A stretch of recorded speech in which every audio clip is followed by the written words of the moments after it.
आप सोच रहे हैं कि मैंने जेएस बिन क्यों ओपन किया है। ठीक है, जेएस बिन के बारे में आपको बाद में बताता हूँ, लेकिन उससे पहले आपको ये बताता चलूँ कि ये जो हमारी लेक्चर है ये लास्ट लेक्चर है जे क्यूरी की। ठीक है, यानी आप ये कह सकते हैं कि ये हमारी जे क्यूरी की सेक्शन की एंड है। ठीक है, तो इस सेक्शन में हम लोग जेएस बिन मैंने इसलिए ओपन की है क्योंकि जेएस बिन के बारे में आप अगर जानते हैं तो ये क्या करता है, एक लाइव वेब कोड एडिटर है जिसके ज़रिए आप कुछ भी लिख सकते हैं। लेट सपोज जो भी आप लिख ले तो आउटपुट यहाँ पे आपको मिल रही है।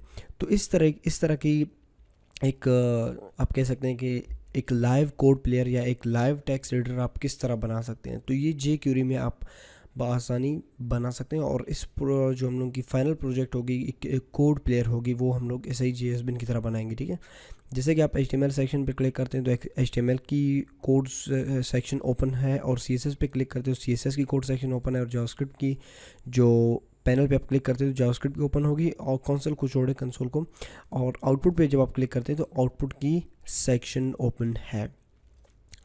तो इस कोड एडिटर को बनाने के लिए क्या आप तैयार हैं? अगर तैयार है तो इफ़ यस तो स्टार्ट, नहीं तो आपको तैयार होना ही चाहिए। ठीक है, तो फर्स्ट ऑफ ऑल आपने क्या करना है, आपकी जो टेक्स्ट एडिटर है इसको ओपन करनी है, और जो आपकी मेन फाइल है, चलिए हमारे पास आई थिंक jQuery फोल्डर में सेव भी है। ठीक है, इसे मैं रन करने से चलिए रन कर देते हैं। इसको मैं ओपन करता हूँ, रन कर देता हूँ और स्टार्ट लेते हैं। ओके, तो स्टार्ट लेते हैं। सबसे पहले तो HTML की जो बेसिक स्ट्रक्चर है वो आपने लिखनी है विद डॉक टाइप HTML, यहाँ से स्टार्ट करनी है। फिर HTML close, head section open, head section close, title दे तो सही है कोड प्लेयर। ठीक है, और टाइटल क्लोज, फिर बॉडी ओपन, बॉडी क्लोज, और टाइटल के अंदर मैं एक काम करता हूँ, सबसे पहले जो हमारी जे क्यूरी है वो मैं कनेक्ट करता हूँ, क्योंकि जे क्यूरी के ज़रिए हम लोग काम कर रहे हैं। स्क्रिप्ट src जे क्यूरी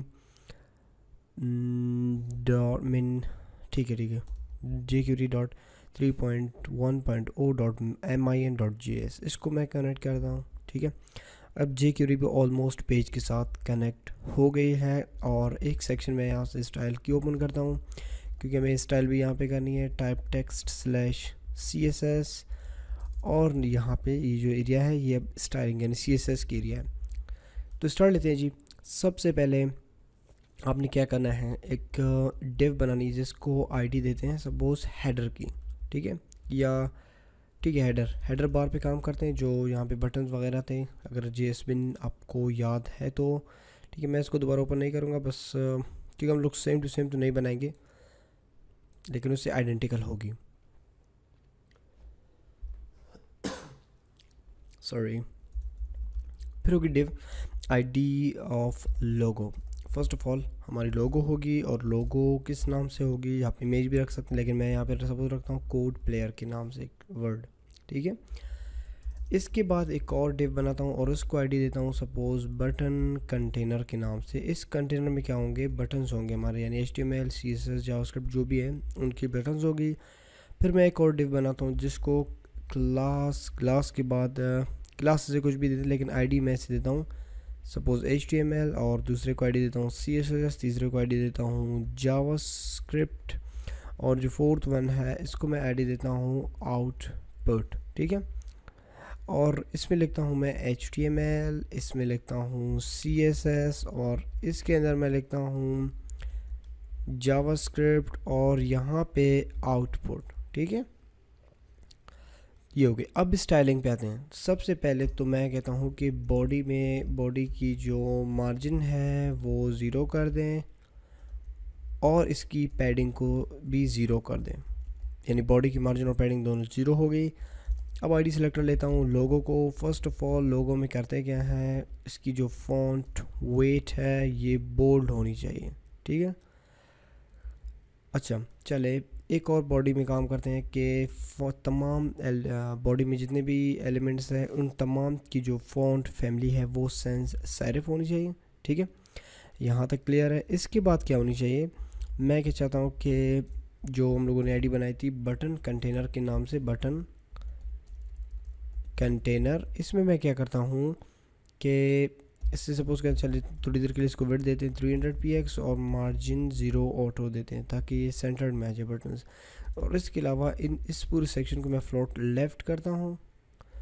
ऑप्स ठीक है, इसको नहीं बल्कि आ जाते हैं। अच्छा, जो बटन हम लोगों ने बनाए थे देखिए मुख्तलिफ आईडीज़, इसमें सबसे पहले जो क्लास होगी वो होगी टॉगल क्लास, ठीक है। और दूसरी डिव की क्या होगी, ये भी टॉगल क्लास होगी, ठीक है। नहीं टॉगल क्लास नहीं बल्कि टॉगल बटन दे दें आप इसको। तमाम की क्लास आपने सेम रखनी है क्योंकि अभी इस पर और भी हमें बहुत काम ज़्यादा करना है, ठीक है। अब मैं CSS में आता हूँ, इसकी टॉगल बटन की CSS में आके मैं कहता हूँ तमाम की फ्लोट लेफ़्ट हो, रिफ़्रेश। ओके मैच नहीं है लेकिन आई थिंक सो कि मैच होनी चाहिए, ठीक है मैच भी है ये। अच्छा जी, बॉर्डर 1px सॉलिड रेड अगर मैं इसको कर दूं तो एरिया यही है, ठीक है। फ्लोट लेफ़्ट, हाँ अब फ्लोट लेफ़्ट बॉर्डर मैंने इसलिए दी ताकि मुझे पता चल सके कि हमारी फ़्लो कहाँ पे है। इसके अलावा ये देखिए नीचे आ रहे हैं, तो इसके लिए आपने क्या करना है, जो आपकी लोगो होगी कुछ भी होगी इसको भी आपने फ्लोट लेफ़्ट करना है ताकि अब ये चीज़ें एक ही लाइन में आ जाए। अब मैं एक काम करता हूँ, जो हम लोगों ने आईडी ले ली थी हेडर के नाम से, इसको मैं हाइट देता हूँ, ज़रा हाइट भी देता हूँ और बैकग्राउंड कलर भी देता हूँ, हाइट 30 px। लेकिन हाइट से पहले मैं बैकग्राउंड कलर देता हूँ क्योंकि आप भी सोच रहे हैं कि हाइट ये किस लिए दे रहे हैं। लेकिन अगर मैं इसको बैकग्राउंड कलर सपोज़ ई देता हूँ, ठीक है, और अब हाइट देते हैं 30 px, तो कुछ बनेगी, ये देखें एक बैकग्राउंड इस पर आ गई, ठीक है। अब आते हैं लोगो की तरफ। लोगो को लेट सपोज मैं कहता हूँ कि लोगो की पैडिंग होनी चाहिए 5 px, ओके दैट्स गुड। अब बटन कंटेनर्स पे थोड़ा काम करते हैं। लेट सपोज इनको मैं कहता हूँ कि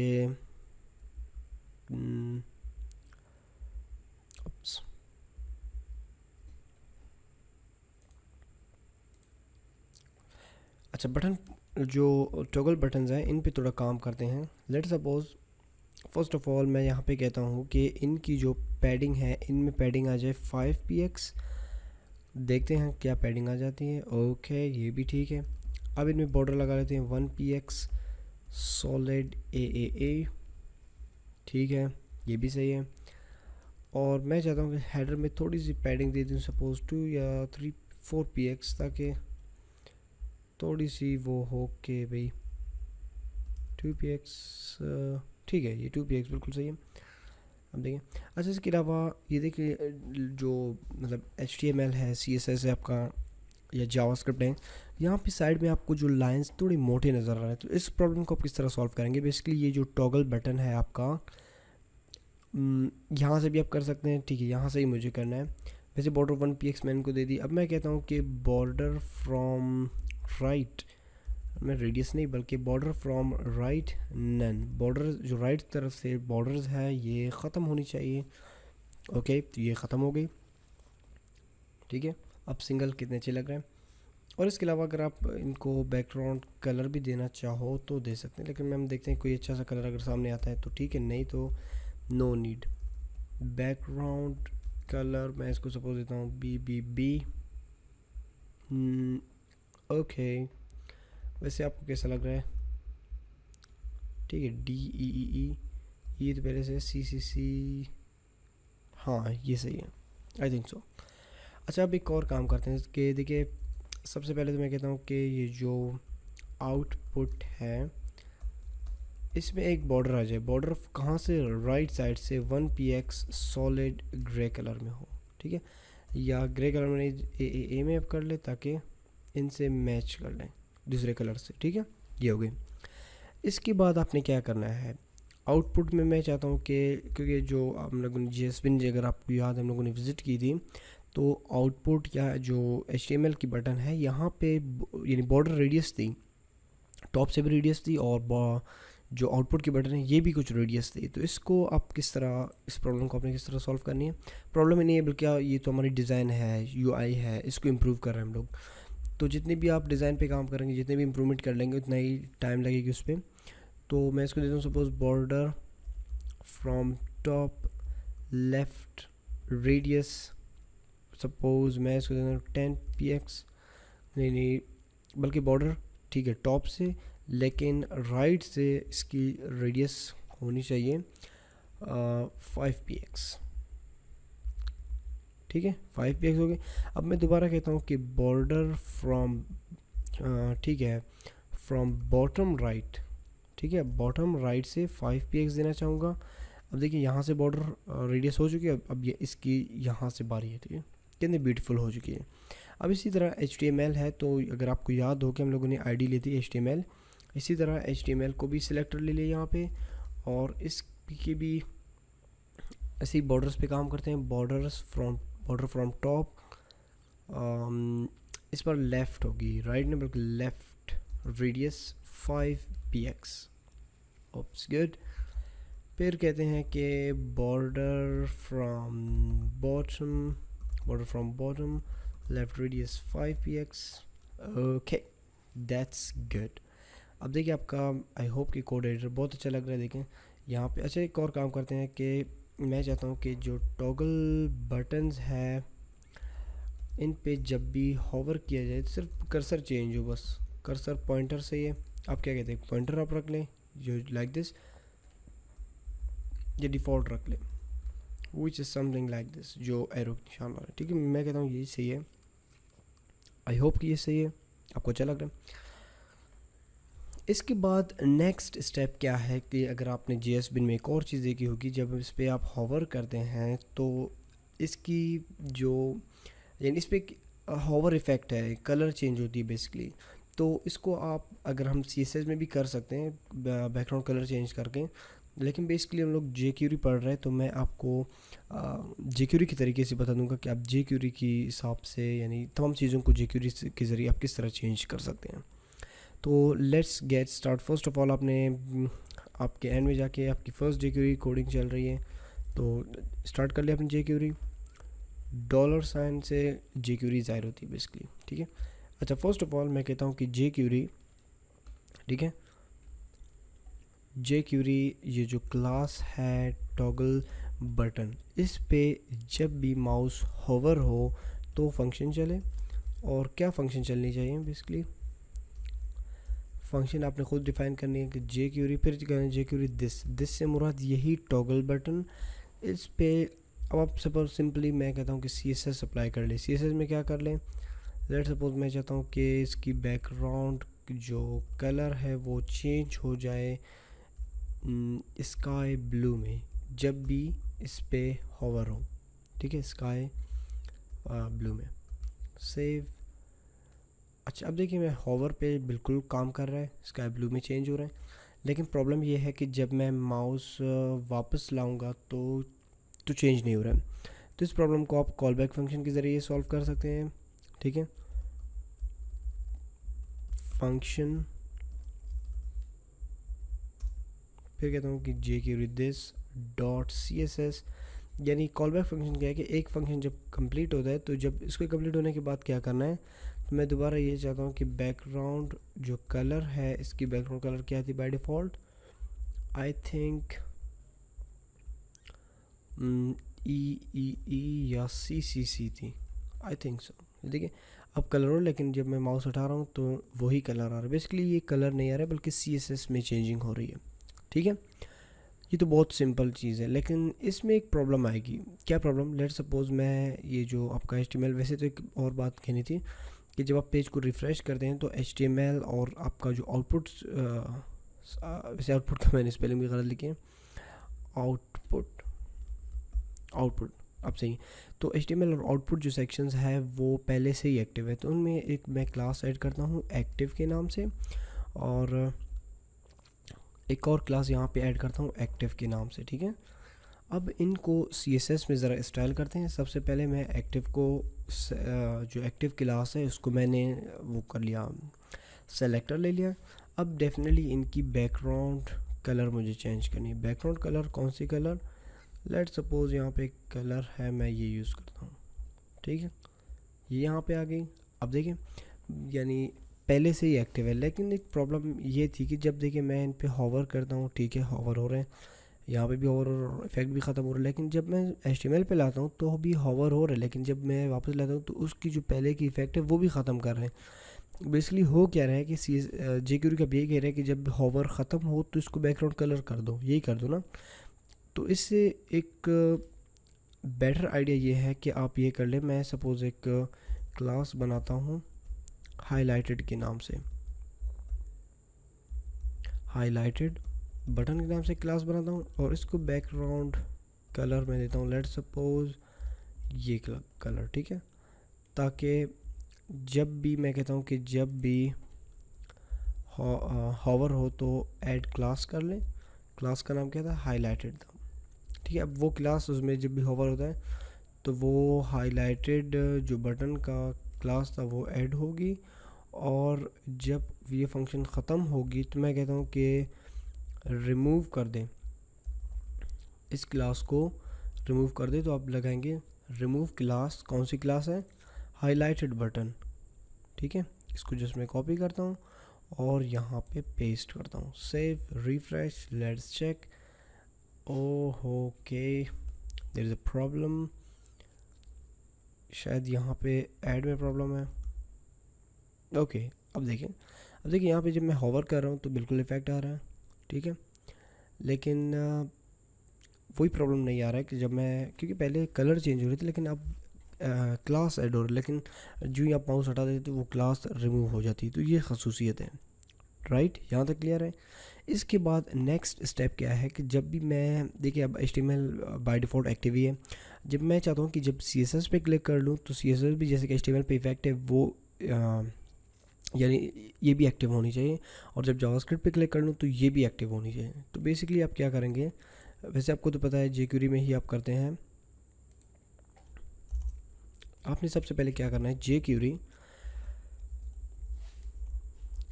वही आपने सेलेक्टर लेनी है, टॉगल बटन, और इस बार आपने क्या मेंशन करनी है कि जब भी इस पे क्लिक हो तो फंक्शन चले। और फंक्शन में क्या है कि jQuery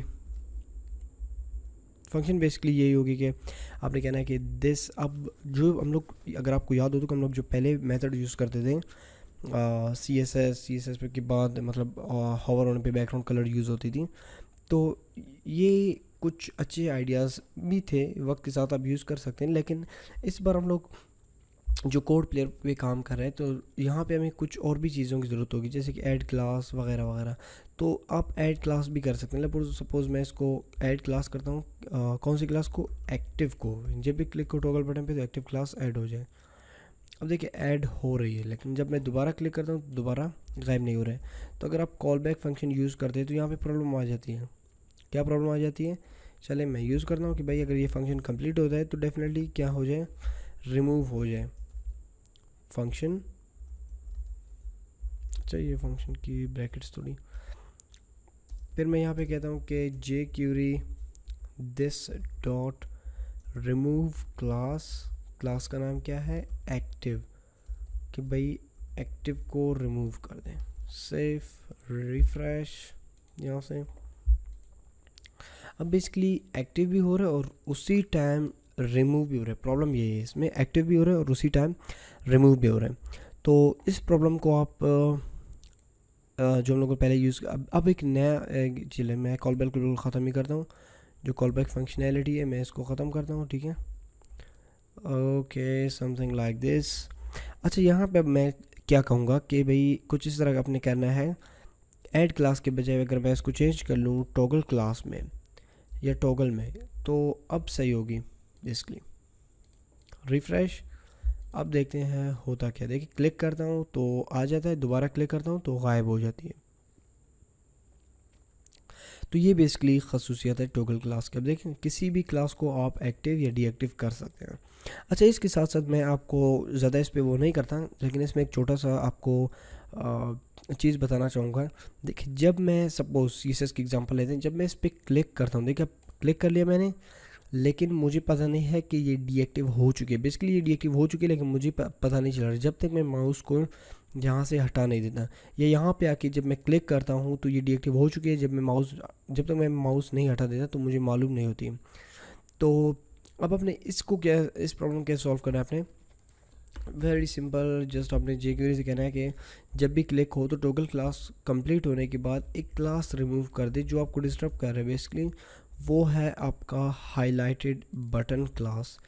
वो वैसे रिमूव नहीं होगी, जब आप क्लिक कर लेंगे तो उसी टाइम ही रिमूव होगी। ठीक है, मैं क्लिक करता हूँ तो बेसिकली रिमूव हो गई, जो इफेक्ट थी वो रिमूव होगी। ठीक है, ये देखिए एक ही क्लिक पे इफेक्ट भी रिमूव हो रहा है और आपकी दूसरे एक्शंस है वो भी परफॉर्म हो रही है। Right, okay, sorry. अच्छा, ये फर्स्ट स्टेप थी। ये स्टेप कंप्लीट होने के बाद अब नेक्स्ट स्टेप की तरफ बढ़ते हैं कि अगर आपने JSBin में देखा होगा, HTML का अपना सेक्शन है, CSS की अपनी सेक्शन है, जावास्क्रिप्ट की अपनी सेक्शन है और फिर आउटपुट पैनल की सेक्शन है। ठीक है, ये तो वैसे हम लोगों ने फ्रंट एंड थोड़ी UI भी काम कर ली, अभी तक बेसिकली UI भी चल रहा है और साथ साथ jQuery भी चल रहा है। अब नेक्स्ट मैं एक काम करता हूँ कि यहाँ पे HTML पैनल के लिए एक बॉक्स बनाता हूँ। तो स्टार्ट लेते हैं।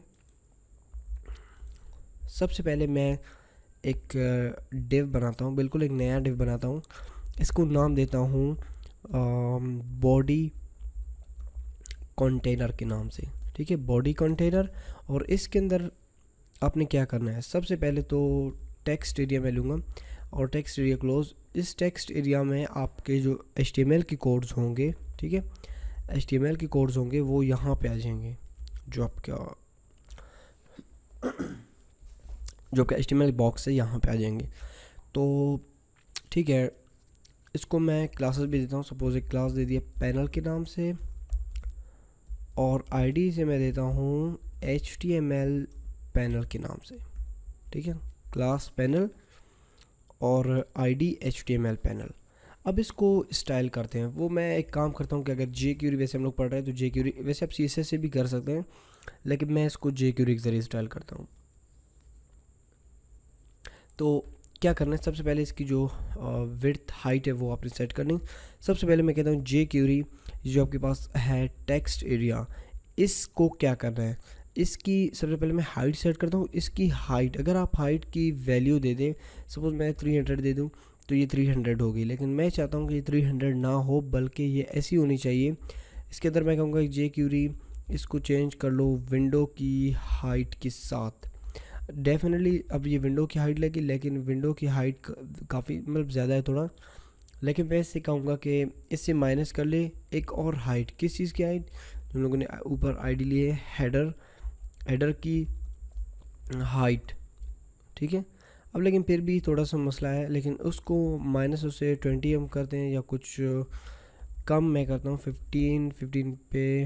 हाँ 15 सही है। ठीक है, तो 15 पे सही आ रहा है, यानी हेडर से भी इन दोनों से -15 हो रहा है, तो अब ये सही आ रहा है। ठीक है,